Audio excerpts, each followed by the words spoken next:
কোনো স্কুল জীবনটা কেন আছে। আর যখন চলে যাচ্ছি লাস্ট দিন, তখন মনে হচ্ছে না শেষ হলেই তো পারতো, এত তাড়াতাড়ি বড় না হলেও তো পারতাম। আর কত বছর ধরে থাকতাম স্কুলে, ম্যামদের ছত্রছায়ায়, থাকতাম তাদের শাসনে, খেতাম বকা, করতাম পড়াশোনা।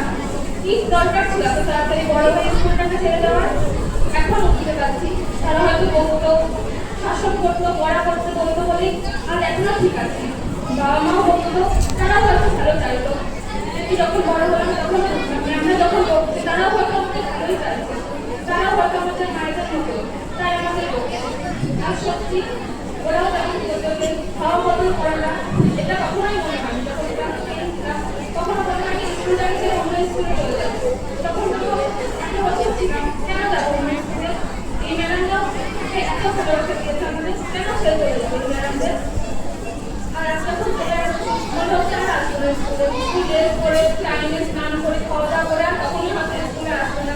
তো কখন মনে হবে না লেট হয়ে গেছে, ম্যামদের পড়া করতে হবে, সমস্ত কিছু তো পরীক্ষা আছে, এসব হয়তো কখনো মনে হবে না। জানি না পরবর্তী জীবনটা কেমন হবে, সেখানে এরকম মানুষজনের সাথে মিশবো, কিন্তু এই জীবনটা সারা জীবন মনে থাকবে।